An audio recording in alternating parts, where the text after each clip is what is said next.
Hello, everyone. This is Dr. Linda Slak coming to you from Burlington, Massachusetts, and I have with me a really special guest today, Julie Brill, who's an IBCLC, excellently trained. I've been working with her for many years and helping babies and helping mother-baby dyads to successfully breastfeed.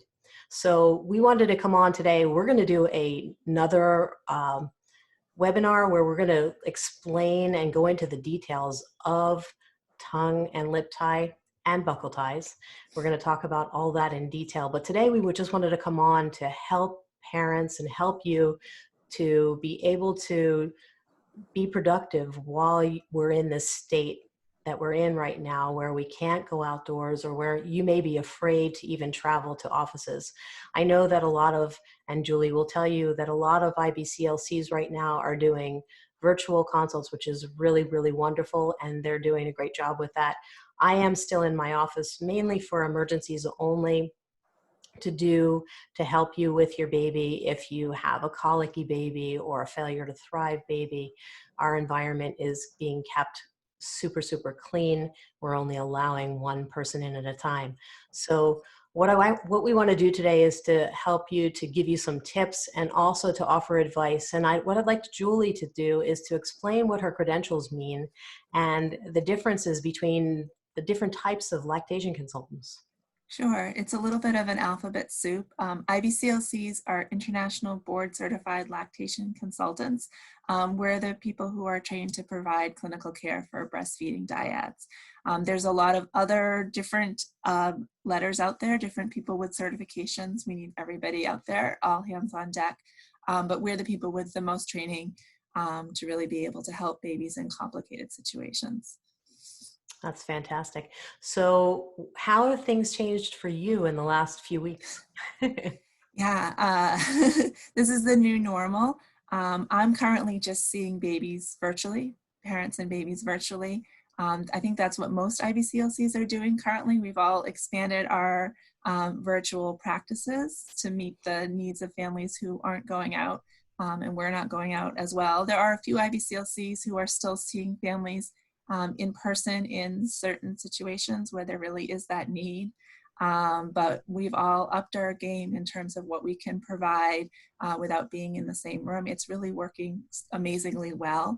And then there are actually some things that we can do better, on video than we can in real life. So we're still here providing the care that families need. There's still families out there who are struggling with breastfeeding.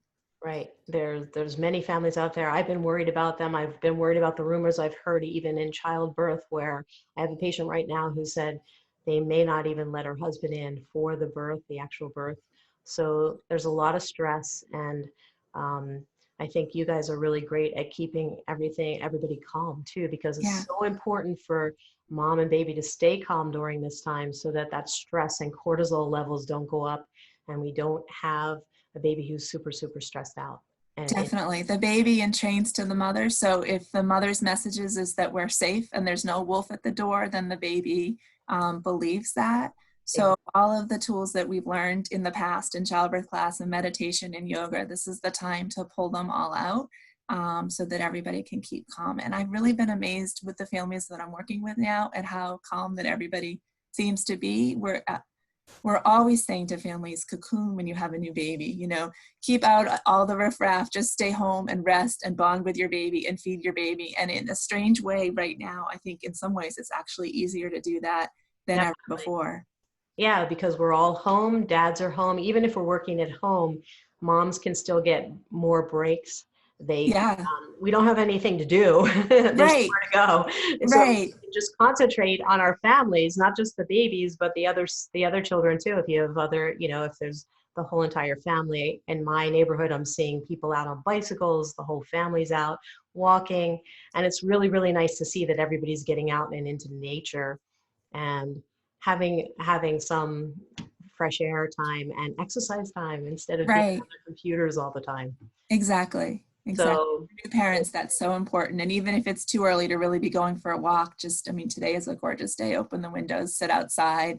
Right. Get out on your deck, get some sunshine, get some good, fresh vitamin D. Definitely. Vitamin D. So, a few things. I know a lot of people who do body work are not open at this time, and we're seeing patients on a limited basis. So I wanted to give some tips using my little baby here on things that you can do to relax your baby at home too. And when we get up and going again, my associate and I, we're going to start a baby massage class Oh, too for great. parents. So Yeah. it's going to be really great. So some of the things that you can do if your infant is having trouble with breastfeeding is you can massage in a clockwise manner around. I'll do this way so it looks like clockwise around the mouth. Just do some gentle massage, and then with your infant facing you, of course, you're going to be looking eye to eye. You can do some gentle massage circles on the skull and cranium and get them nice and relaxed. You can go to the earlobes and do the same thing, little circles on the earlobes, one at a time, preferably. And then we can also massage from the corner of the mouth out on the upper cheek and then back down the lower jaw.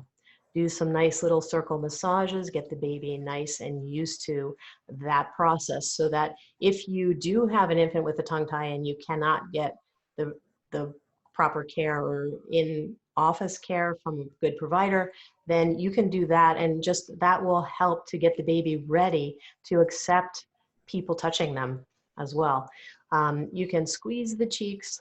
If you have an infant who is having trouble sucking and let's say they won't take a pacifier, even they thrust, you can have the infant, you can squeeze the cheeks and then try giving them a finger. Oftentimes with that squeeze, when you then put the finger in, they will curl the tongue better and start to suck more evenly. So those are my couple of tips for at home. It's if you can have your hubby or wife massage your own shoulders and keep yourselves calm as well, that would be fantastic as well. And I know that Julie is here to help you and skilled. And do you have any tips to give to a tip or two for generally for parents? Sure. I mean, you mentioned massage, which is so helpful. Any kind of baby massage is also good for decreasing the baby's stress. And so then they're able to use their calories more efficiently. Yeah. More milk goes farther. And skin to skin would be the other piece of that. So we know that when the mother and baby are skin to skin, the baby's going to cue to feed more frequently, at least every 90 minutes. So that's a great way to get in more feeds and feed the baby before they get hangry, hungry and angry when everything is harder. So that's just a way to get more milk into the baby and keep everybody calm and relaxed. That's great. How about during the bewitching hours of the evening? What do you recommend for moms to do, and dads for that matter, at that time? Yeah, so skin to skin is great for that. Getting outside if you can. Now it's light through those hours. Go share the baby with the neighbors. The baby's going to be fussy. Take the baby outside where everyone can hear. Yeah. Getting in the bath can also be really helpful. Babies often love being in warm water, so a cooler temperature than what we would probably find relaxing.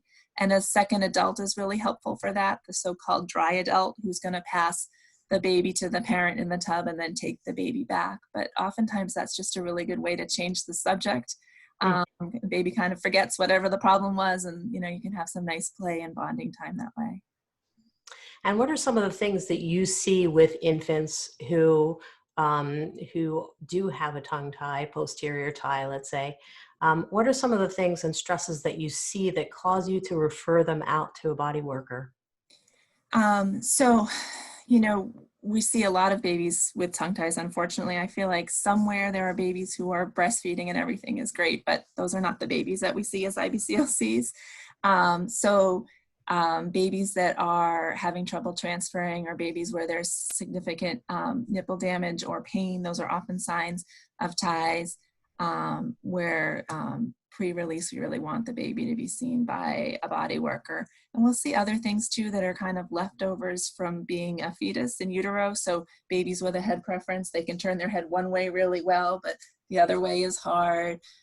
Babies that are really stiff. I'm working with a baby now who comes to breast like this. We want this extension, the baby looking up, and that baby can't. They kind of cheat. that's the only way they can come. So we're looking for the baby that can really move comfortably and get, to the breast in a normal, functional way.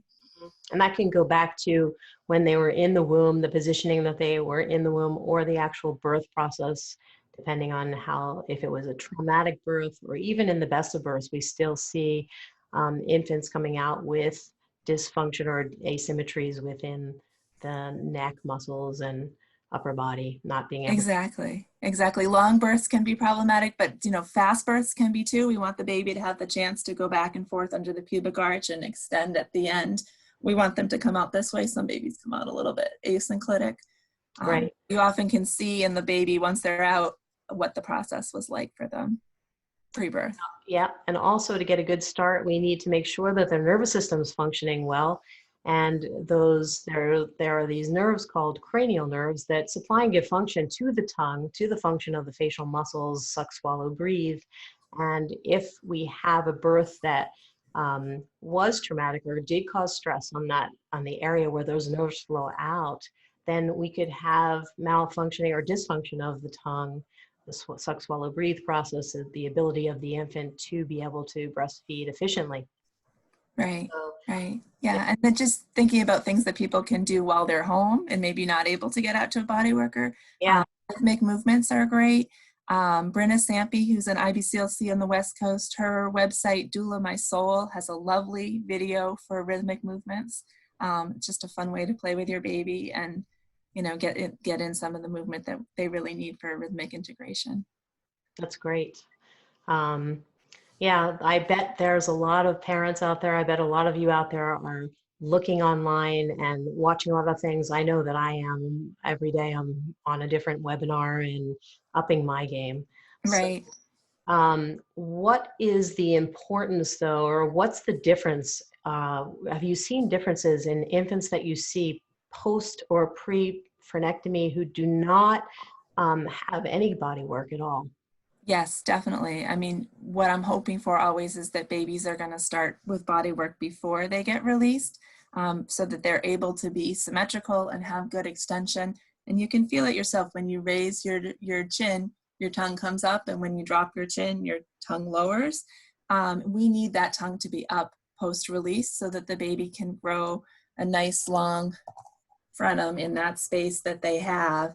And when the baby's still kind of tucked, we risk growing a shorter frenum. So I love that. It's a puppet. That's awesome.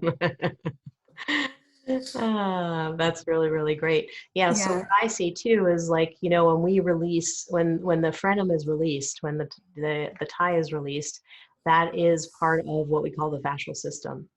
And what many people don't know is that the tongue, it connects down to this little wiggly bone under here called the hyoid bone, and then to all the musculature and all the fascia throughout the body. So when that's released, not only does the baby need to learn how to gain control of tongue movement again, but we also need to make sure that we don't develop any other fascial strain within the whole system. Right.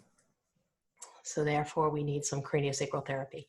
Right. And myofunctional therapy in an older child or as well. And I see a lot of adults as well who have tongue ties and have releases. Right. It's very common when we start to look at a baby who maybe is tied, the parents start looking at each other and often one of them is tied as well. Right. Absolutely. Or they'll come in saying, yeah, my husband has a tie too. Right. It's always the other parent. It's always the other parent. Well, very good. In closing, do you have any final words of wisdom for our parents out there? I mean, I think the message just is that there's still help. Breastfeeding is as important as ever, maybe more important during a pandemic, and there's help out there for parents who are looking for support. Mm-hmm. So what I'd like to say is we're going to continue this conversation for everyone. I think it's really important. I want to make sure that because I feel that breastfeeding is so important in many, many ways, as you all know. And we want to support you during this time and give you all that feeling of confidence in breastfeeding now and ongoing. Definitely. Right. Well, thank you. Have a great day. Thank you, Linda.